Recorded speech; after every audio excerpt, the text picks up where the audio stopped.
berada di program baru dari Tribun Ambon. Tribun Ambon Podcast.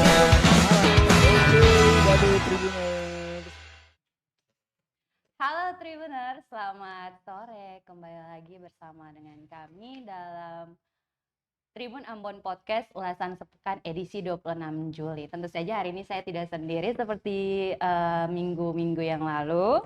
Hari ini saya ditemenin oleh rekan saya.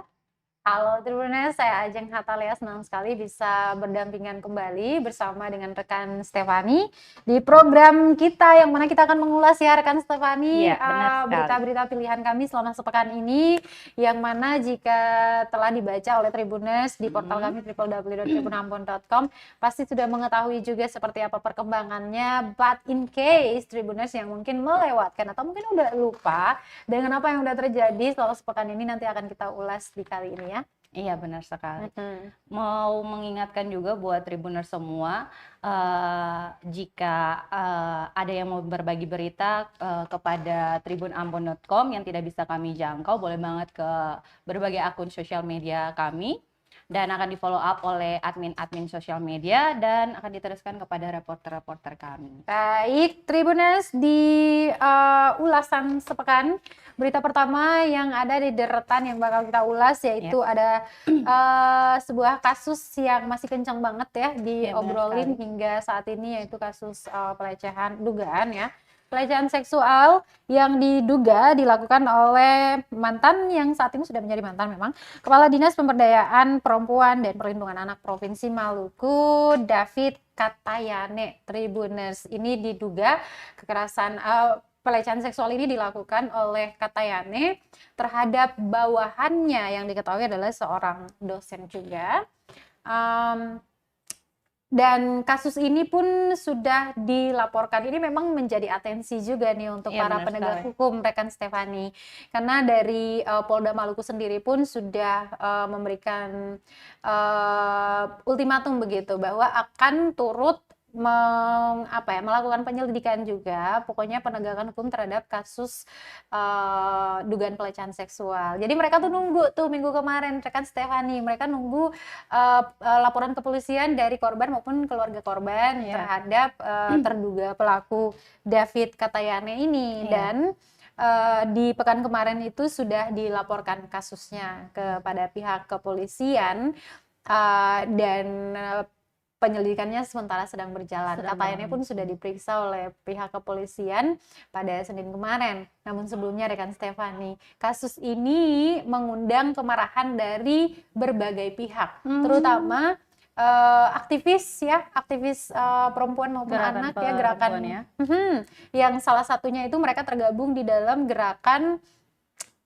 Gerak Bersama Perempuan Maluku. Mereka bahkan mendatangi loh kantor dinas P3A ini dan membentangkan semacam spanduk begitu, spanduk protes ya, stop kekerasan terhadap perempuan atau stop pelecehan seksual terhadap perempuan gitu. Dan ini sangat disayangkan. Ini juga kita sempat bahas ya bahwa terjadi pelecehan seksual ini yang mana dilakukan oleh orang yang mempunyai power, itu yang dinamakan dengan relasi kuasa ya, karena dan ini sangat disayangkan karena terjadi di lingkungan yang seharusnya melindungi perempuan itu sendiri, karena mereka memang bergerak di kasus-kasus perlindungan terhadap korban-korban pelecehan seksual ataupun kekerasan seksual baik terhadap perempuan maupun anak gitu. Jadi ya kita doakan saja ya rekan Stefani, semoga kasus ini dia bergulir sebagaimana mestinya dan kita juga bisa mendapatkan titik terang begitu. Ini menjadi pertanda juga buat para korban ya,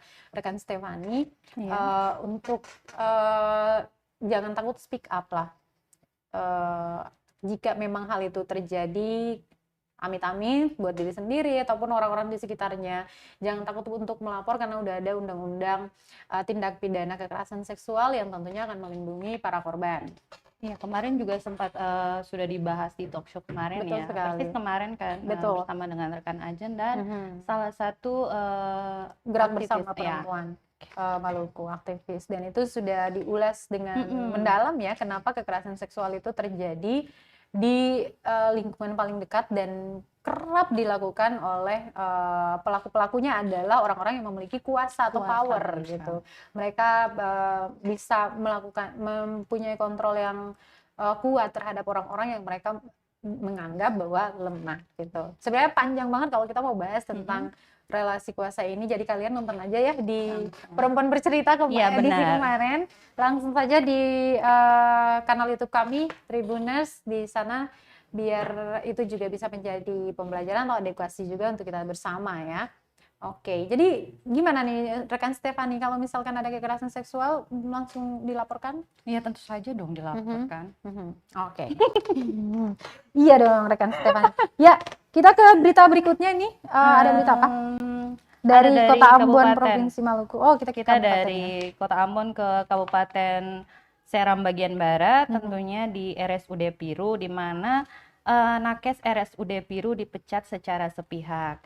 Dan menurut Ketua Komisi 2 DPRD Seram bagian barat, yang sangat menyayangkan banyak nakes yang dipecat secara sepihak, padahal di RSUD Piru ini kekurangan banyak sekali tenaga kesehatan, rekan Ajeng.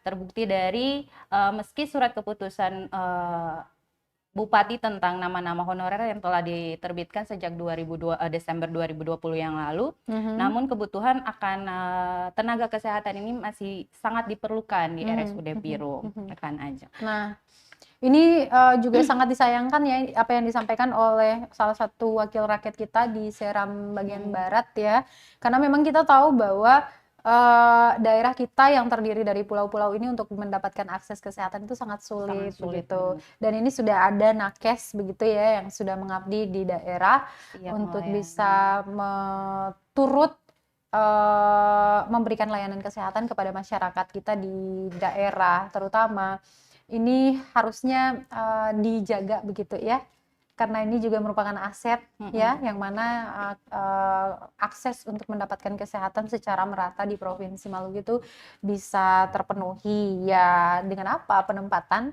tenaga-tenaga kesehatan di daerah, terutama juga di Pulau-Pulau Seram dan juga lainnya 11 kabupaten lainnya. Dan akhirnya ya rekan Ajeng, bahkan Direktur Utama RSUD Piru itu akhirnya membiarkan sejumlah nakes yang tak terakomodir di SK untuk tetap bekerja karena mereka mengutamakan pelayanan terhadap masyarakat di sana. Nah, itu yang menjadi poinnya juga ya, karena memang pelayanan kepada masyarakat apapun yang terjadi ya, kayak apa ya, akses kesehatan ataupun tenaga medis itu mereka memang harus benar-benar fokus dalam hal penyelamatan gitu loh, ataupun pengobatan misalnya kayak gitu. Jadi ya terlepas dari intrik lainnya ya, menyelamatkan nyawa manusia adalah hal yang paling penting. Oke. Ya, satu lagi nih masih dari kabupaten tetangganya Buru ya, yaitu Buru Selatan. Tribuners, memang rekan Stefani, kita tuh tidak bisa menganggap remeh kekuatan media sosial. Betul. Kalau kita mau melihat ya, setiap kasus yang belakangan ini itu kayak gercep banget dilakukan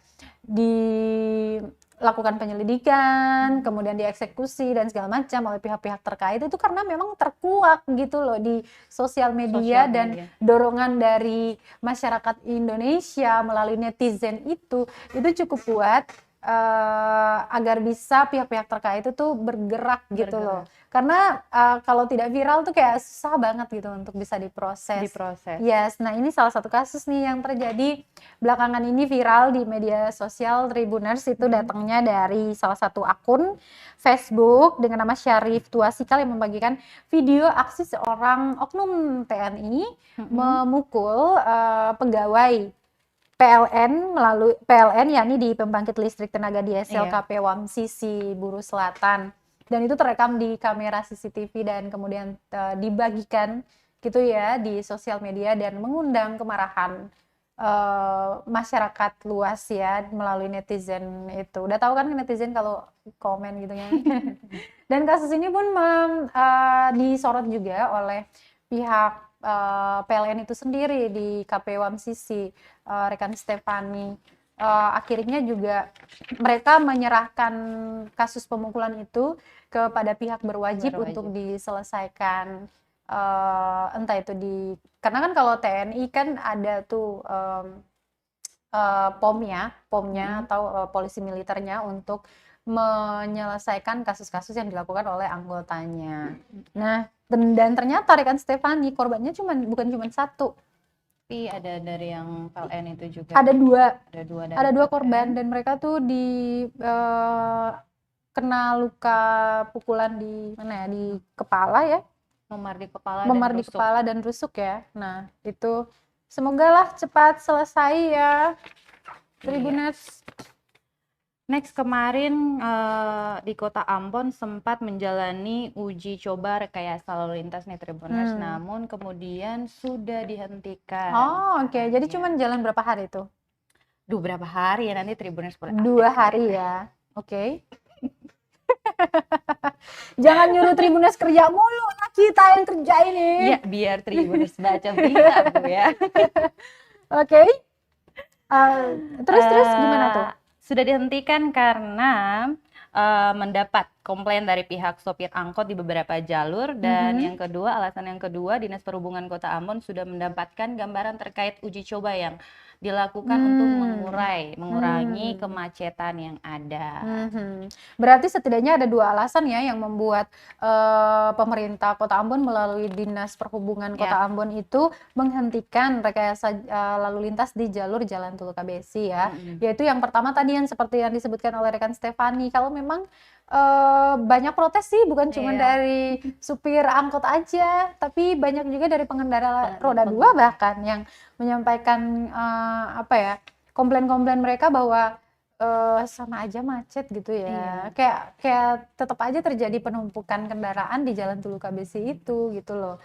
Jadi tidak ngefek. Jadi Tribuners jangan marah, namanya juga uji coba. Jadi kalau tidak berhasil ya nanti dicoba lagi. Oke, selanjutnya Tribuners, ini yang paling heboh juga beberapa waktu terakhir ini, persoalan Pasar Mardika tuh kayak nggak pernah luput dari pembahasan kita di ulasan sepekan gitu ya rekan Stefani ya. Karena memang selain seksi untuk diobrolkan, ini juga seksi nih untuk berbagai pihak gitu loh. Karena ya banyak kepentingan di sana ya. Belakangan ini nih yang dibuatkan bingung oleh beberapa pihak, dan akhirnya masyarakat di Pasar Mardika yang mengais rezeki di Pasar Mardika, para pedagang ini akhirnya kebingungan gitu loh. Persoalannya adalah retribusi, baik retribusi parkir, retribusi sampah. Jadi mereka itu taunya tiap hari tuh ada aja yang dibayarkan gitu loh. Setiap kali ada pihak-pihak tertentu yang datang menagih, lah mereka cuman kasih aja, meskipun kayak 2.000, 3.000, tapi itu duit kalau dikumpulkan sebanyak pedagang yang ada di Pasar Mardika itu udah banyak banget tuh duit tuh.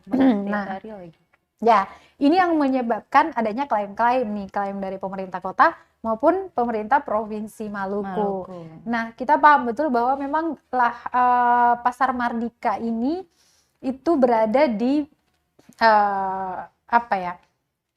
milik pemerintah Provinsi Maluku. Tapi sejauh ini dari tahun ke tahun rekan Stefani itu dikelola oleh pemerintah kota begitu ya. Nah, terjadilah kaleng di sana. Ini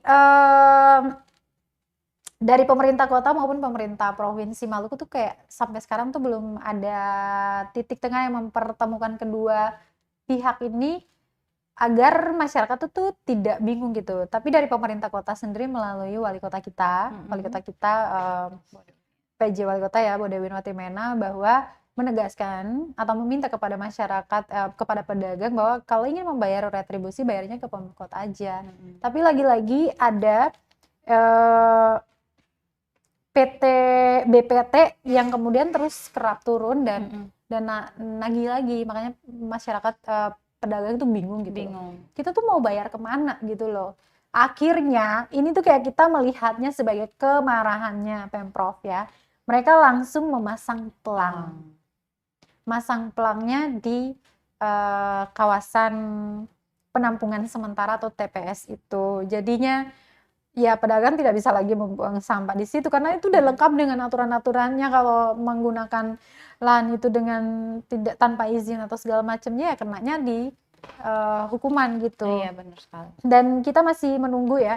Tapi setelah itu ada setelah pemasangan pelang itu ada respon balik dari wali kota PJ wali kota kita Bodewin Watimena bahwa secara resmi penyampaian itu nanti akan disampaikan ke pihak pemerintah Provinsi Maluku agar bagaimana ini bisa dikelola dengan baik gitu. Kita ke berita lain, Tribuners, ada apa rekan Stefani setelah ini? Ini ada anggota Dewan Pers Atmaji Sabto Anggoro yang meminta wartawan di Kota Ambon untuk segera mengundurkan diri jika sedang ikut mencalonkan diri sebagai anggota legislatif pada pemilu 2024 nanti. Wah, banting setir dong. Iya, benar. Anda berminat? Mohon maaf tidak. Apakah pekerjaan jurnalis itu sudah tidak begitu diminati lagi? Tidak ada jawaban. Tidak ada jawaban. Oke. Masih kurang tegas ini. Ini kudu digembleng lagi.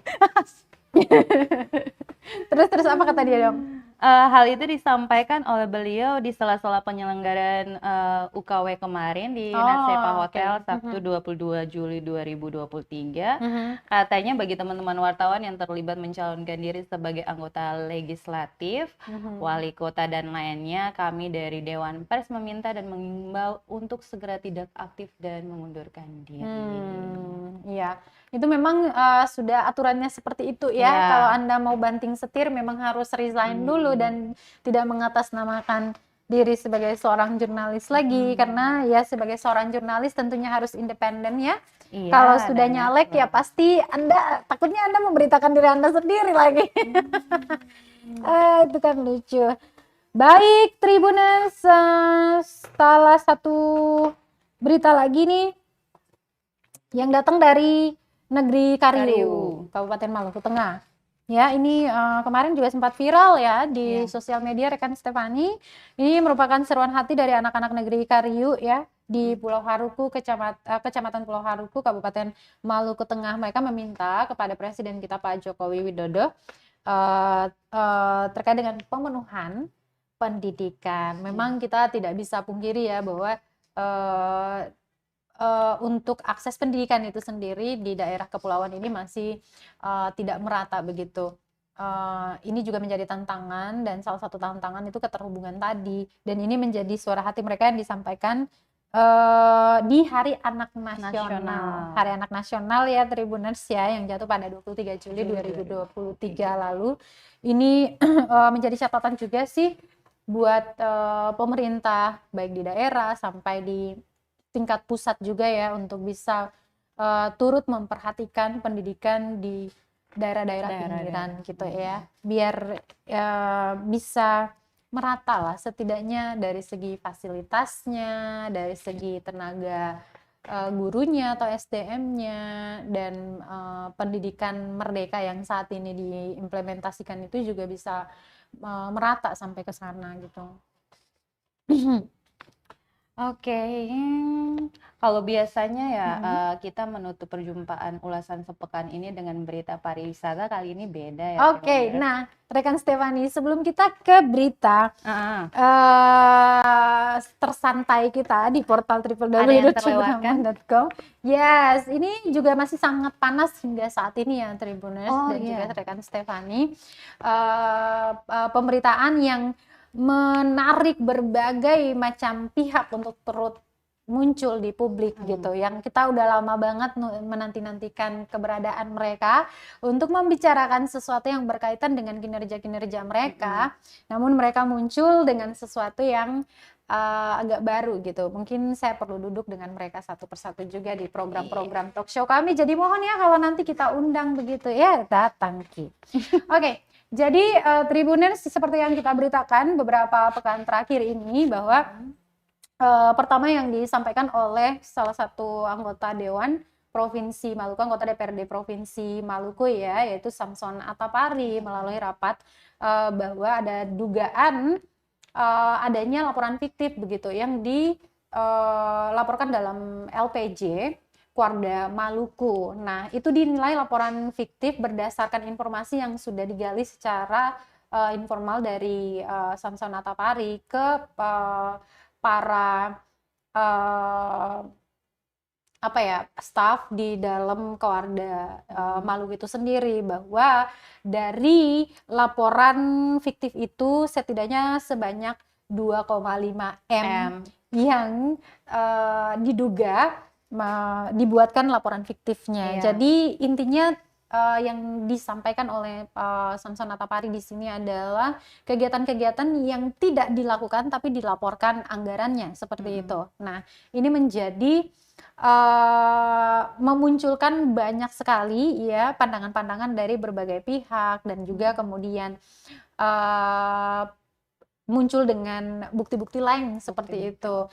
Nah, salah satunya itu disampaikan oleh Kepala Dinas Dispora Provinsi Maluku, Watimena, yang menyampaikan bahwa sebenarnya apa yang dilaporkan oleh Kewarda Maluku dalam LPJ itu sudah sesuai dengan kegiatan yang dilaksanakan. Jadi duit yang digunakan itu sudah sesuai peruntukan, dan jumlahnya pun tidak 2,5 gitu yang dikucurkan ke Kewarda Maluku, melainkan 2 M, dan itu sudah sesuai menurut dia gitu ya.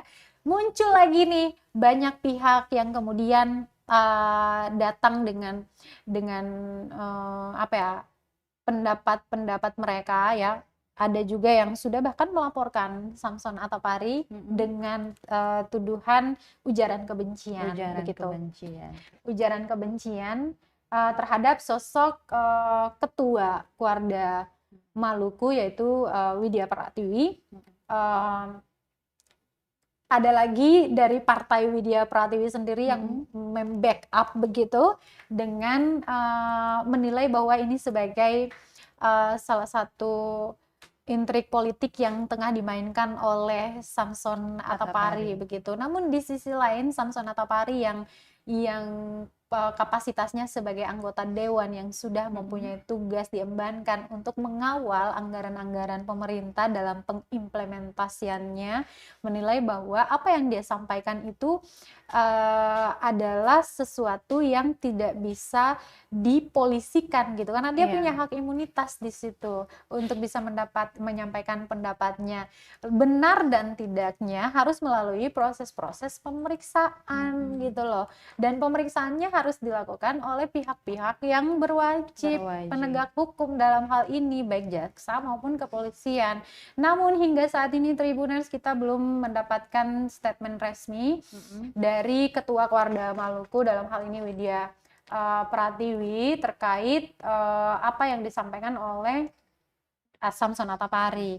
Namun laporan kepolisian itu sudah dilayangkan oleh salah seorang pengacaranya yang di awal mana dia itu terkenal sebagai orang yang selalu vokal dalam hal korupsi gitu loh. Jadi anti korupsi lah begitu. Namun tiba-tiba muncul dengan laporan pembelaan terhadap Widya Pratiwi ini, dan menjadi bumerang di publik rekan Stefani. Ini ada yang menyayangkan hal tersebut, juga ada yang mendukung. Jadi kita lihat saja dia bergulir seperti apa.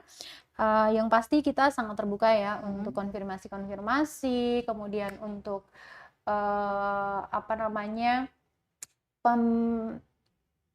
pembuktian juga ya, biar kita beritakan dan ini semua menjadi terang di hadapan publik. Iya benar. Tribuners berat sekali ternyata ya pembahasan berjumpa hari ini. Tenang. Kita punya berita yang santai-santai setelah ini. Silakan rekan Stefani, kita punya apa tuh? Iya, kita punya berita terkait kuliner Kota Ambon. Ada 2 yang sudah kita rangkum. Kalau ngomong kuliner ya, pengen makan mulu kita. Lagi udah sore. Pisang goreng enak kan? Pisang goreng enak kali ya. Hehe.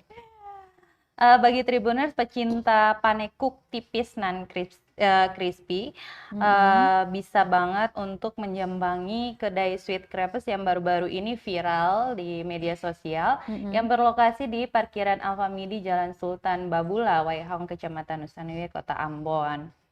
Nah, banyak sekali toppingnya, nanti Tribuners boleh ke sana dan ya cek satu-satu. Kedai ini buka dari jam 3 sore sampai malam. Dan kedai ini ternyata sudah 2 tahun dan baru-baru ini saja viral di salah satu akun kemana media aja sosial. kita? Ya. Gimana? juga- Setelah ini kita mau ke sana? Enggak. Terima Kenapa? kasih. Kebetulan beberapa hari ini saya sibuk olahraga Gitu ya. Iya. Pantesan kamu terlihat sangat cerah, Makasih. sangat segar dan sangat gimana gitu. Emang kalau olahraga tuh bikin kita menjadi cantik dari dalam dan terpancar keluar gitu ya. Produser kita dari tadi udah nyengir tuh karena dia envy sama kita. Lanjut. Selain crepes ada juga 12 pas cheese roll. Apa itu? Ini hidangan gulungan keju crispy yang dibuat oleh sepasang muda kota Ambon yang menjadi rekomendasi untuk dinikmati sebagai sarapan. Boleh juga sore hari kali ya. Oh, ini bisa menandingi pisang bola-bola nggak sih? Kayaknya nggak bisa deh. Oke, Tribuners, itu menjadi berita penutup kita ya di Iya. tab redaksi ulasan sepekan edisi Hari 26 ini. Juli 2023 hari ini, dan semoga itu juga bisa menjadi pengingat bagi Tribuners juga in case kalian udah lupa apa yang terjadi saat ini mungkin dan ingin diingatkan kembali oleh kami berdua tentunya di program kecintaan kita ini. Gimana nih untuk Tribuners, mungkin bisa diingatkan kembali jika mereka ada informasi yang tidak bisa kita jangkau begitu. Boleh berbagi ke berbagai macam akun sosial media kami, ada Facebook, TikTok, dan lain-lain sebagainya. Nanti di follow up oleh admin dan diteruskan ke reporter kami. Baik Tribuners, semoga kalian bisa menghabiskan sisa hari ini dengan penuh hati yang riang begitu ya, dan bahagia. demikian pula kita. Jangan lupa olahraga. Jangan lupa olahraga, minum air putih yang banyak, jangan Iya, kebanyakan, sehat. dan tetap sehat. Kita akan hadir terus untuk Tribuners memberikan informasi yang akurat, tajam, dan terpercaya tentunya. Saya Ajeng Hatalia. Dan saya Stephanie Manut. Kami pamit. Amato. Terima kasih sudah nonton. Jangan lupa like, subscribe, dan share ya.